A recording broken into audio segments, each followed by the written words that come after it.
नमस्कार, स्वागत है आपका देश की बात में। मैं हूं आपके साथ विशाल पंडित। तो आपको सीधे ले चलते हैं यूपी विधानसभा में, जहां पर नेता प्रतिपक्ष अखिलेश यादव क्या कुछ कह रहे हैं, सुनते हैं। जी कपकोट क्षेत्र के लोकप्रिय विधायक दे दीजिए 2000 करोड़ रुपए। क्यों गोरखपुर में नहीं मेट्रो चल पा रही है? क्योंकि आप चलाना नहीं जानते हो, आप चलाना नहीं चाहते हो। और ये जितने भी डब्बे बने हैं, अगर पहचान का संकट होता तो वो कंपनियां आपके यहां नहीं आती। मुझे याद है उस समय देश की सबसे ज्यादा प्रतिष्ठित कंपनियां यहां पर काम कर रही थी। कुछ कंपनियां तो आज भी काम कर रही हैं। मैंने कई बार सदनों में कहा कि कुछ कंपनियों ने ऐसा काम किया था जो एग्जाम्पलरी था। एक्सप्रेस वे कभी 23 महीने 24 महीने में नहीं बनते, 21 महीने में नहीं बनते। लेकिन मैं इस सदन में उन कंपनियों को बधाई देना चाहता हूं कि उन्होंने उस एक्सप्रेस वे को 23 और 24 महीने में बना करके खड़ा कर दिया था। उद्घाटन हो गया था उसका। आप उन्हीं में से एक कंपनी से आप मंदिर बनवा रहे हैं, लेकिन आपने सड़क नहीं बनाने दी उनको। क्या वो कंपनी नहीं बना रही मंदिर? मैं जब देख रहा था एलएनटी की बात, एक कोई इंजीनियर जब बता रहा था कि ये टेक्निकल हम चीजें फॉलो कर रहे हैं, ऐसे बन रहेगा, वैदिक जो हमारा है इस तरह बनाया जाता है। तो आपका जो पूर्वांचल एक्सप्रेस वे है क्यों नहीं बनने दिया? उससे बुंदेलखंड एक्सप्रेस वे क्यों नहीं बनने दिया? और मैं फिर दोहराता हूं बात, अगर ये प्रदेश प्रधानमंत्री बनाता है तो दिल्ली वाले बजट एक्सप्रेस वे के लिए क्यों नहीं दे रहे? उत्तर प्रदेश को क्यों नहीं दे रहे पैसा?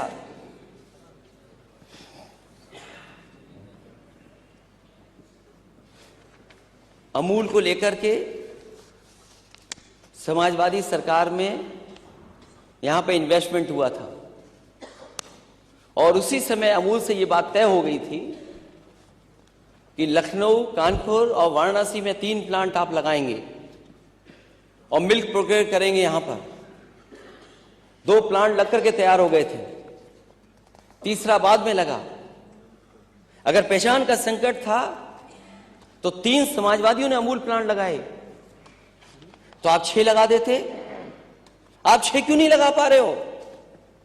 जो दूसरों के लिए कह रहे हैं कि उन पर पहचान का संकट है, आप पे पहचान का संकट है, आप इन्वेस्टमेंट नहीं ला पा रहे हो।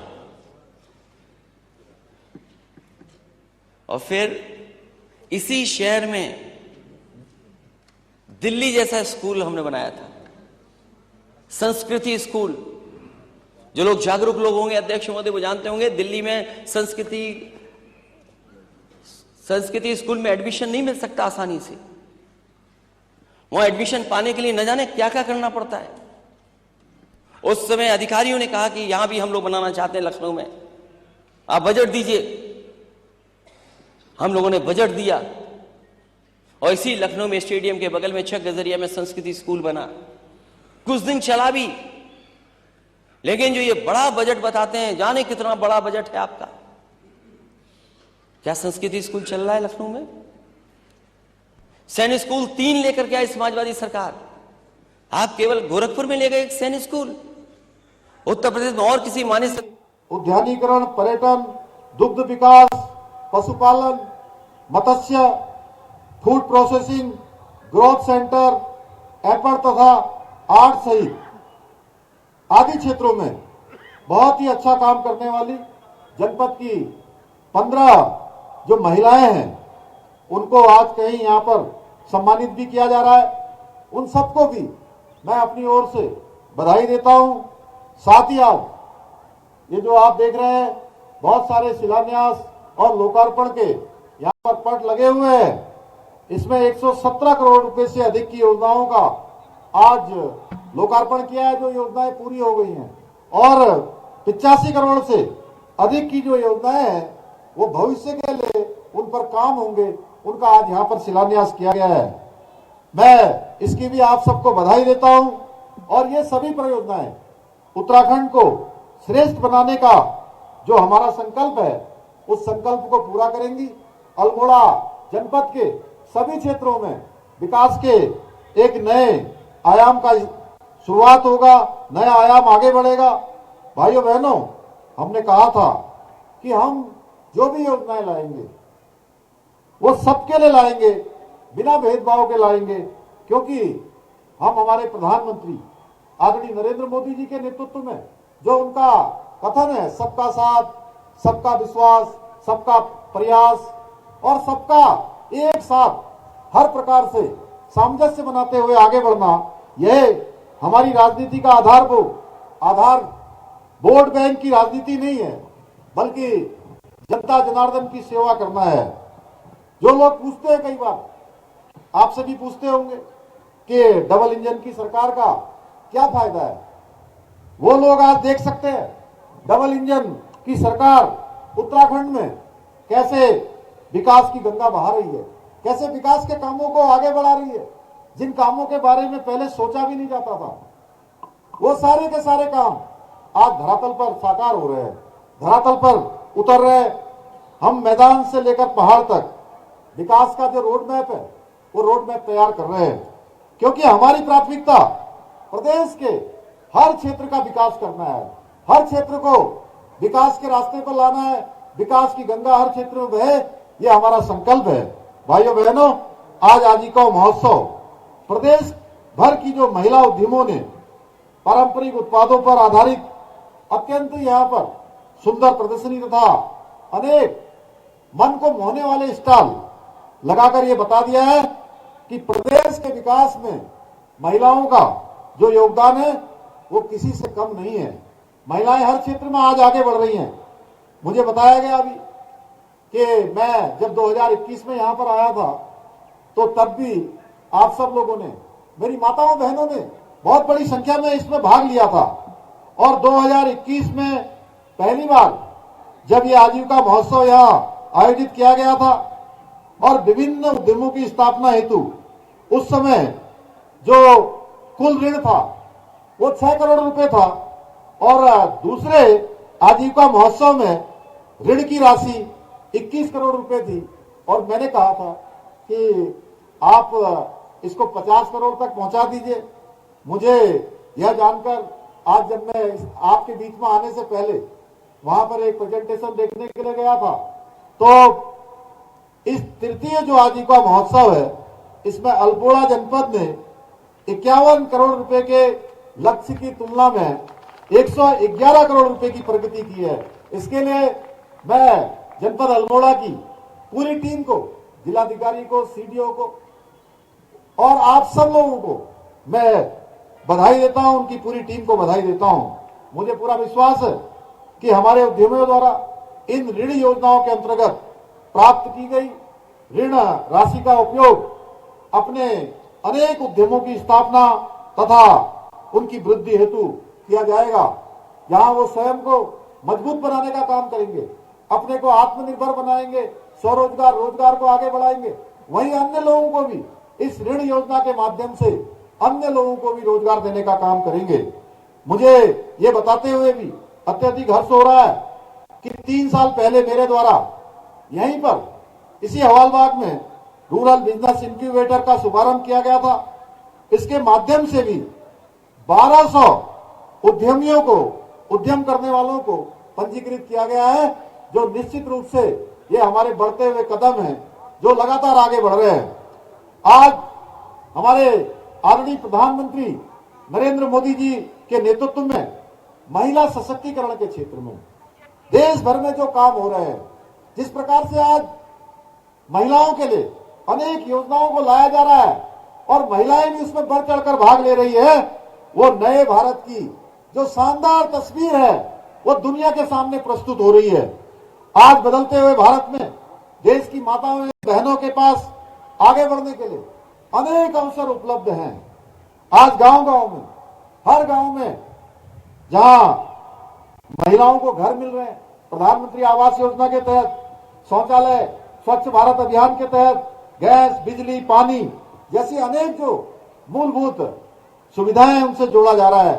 बेटियों की शिक्षा, स्वास्थ्य, पोषण, टीकाकरण और दूसरी आवश्यक जरूरतों पर भी सरकार पूरी संवेदनशीलता के साथ पूरी प्राथमिकता के साथ काम कर रही है। आज देश भर में स्वयं सहायता समूह के माध्यम से भी महिलाएं आत्मनिर्भर बन रही है। पूरे देश में आज 70 लाख स्वयं सहायता समूह काम कर रहे हैं, जिनसे लगभग 8 करोड़ बहनें सीधे सीधे इस क्षेत्र में जुड़ी हुई हैं। पिछले 6-7 सालों के दौरान स्वयं सहायता समूह ने 3 गुना से भी अधिक की बढ़ोतरी इसमें हुई है, जो अपने आप में रिकॉर्ड है। उत्तराखंड में भी हमारी जो महिला स्वयं सहायता समूह की बहनों ने प्रत्येक क्षेत्र में आज बहुत शानदार काम किया है, जिसका जीता जागता उदाहरण आज का ये जो 111 करोड़ रुपए का लक्ष्य पहुंचना, यहां तक पहुंचना, और साथ ही साथ इस कार्यक्रम में जो आज उत्पादों की प्रदर्शनी लगी है, ये स्वयं प्रत्यक्षम किम प्रमाणम जैसी स्थिति है। महिलाओं में स्वरोजगार का दायरा बढ़ाने तथा आत्मनिर्भर भारत के संकल्प को अधिक से अधिक महिलाओं की भागीदारी सुनिश्चित करने के लिए आज हमारे प्रधानमंत्री जी निरंतर रूप से प्रयासरत है। उन्हीं के मार्गदर्शन में हम भी लगातार अपनी जो बहनें हैं, मातृशक्ति है, उनको मजबूर और आत्मनिर्भर बनाने के लिए, उनको स्वावलंबी बनाने के लिए, रोजगार उनका चले, वो अपने पैरों पर खड़े हो, हर प्रकार से वो आत्मनिर्भर बने, उसके लिए लगातार प्रयास कर रहे हैं। आज हमारे प्रधानमंत्री जी के नेतृत्व में हम निरंतर इस प्रयास में लगे हैं कि हमारी माताओं बहनों का जीवन जितना अधिक हो सके उसको उतना ऊपर उठाया जा सके। इस प्रक्रिया के तहत आप सबको मालूम है कि हमने सरकारी नौकरियों में 30% का जो आरक्षण है वो विधेयक लाकर सुनिश्चित किया है। इसके साथ साथ नारी सशक्तिकरण योजना, मुख्यमंत्री महालक्ष्मी योजना, मुख्यमंत्री लखपति दीदी योजना, मुख्यमंत्री आंचल अमृत योजना, मुख्यमंत्री स्वरोजगार योजना, मुख्यमंत्री अल्पसंख्यक मेधावी योजना, नंदा गोरा बंधन योजना, महिला पोषण अभियान जैसी योजनाएं प्रारंभ की है। हम महिलाओं को स्वावलंबी बनाने के लिए हर वो प्रयास कर रहे हैं जो हमें करने चाहिए, और मातृशक्ति के उत्थान के लिए, उनको समानता का अधिकार देने के लिए अभी हाल ही में हमने 5 तारीख से लेकर 7 तारीख तक जो हमारा विधानसभा का सत्र आहूत किया गया था, और विशेष रूप से इस सत्र में हमने केवल एक ही बिंदु पर काम किया, और वह बिंदु था उत्तराखंड के अंदर जो हमने चुनाव से पूर्व आप सबके सामने एक संकल्प रखा था, जिसके लिए आपने हमें आशीर्वाद दिया था कि समान नागरिक संहिता का कानून हम बनाएंगे, हम विधेयक लेकर आएंगे।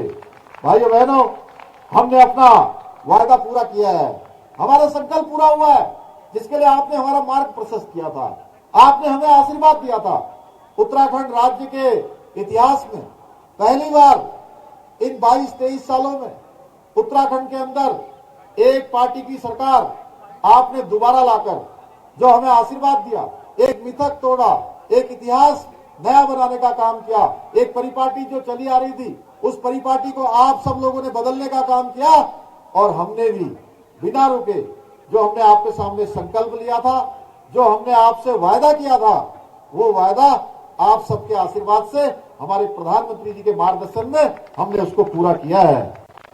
समान नागरिक संहिता हमारे पूरे प्रदेश के लिए बहुत गर्व का विषय है कि ये उत्तराखंड से शुरू हुई है।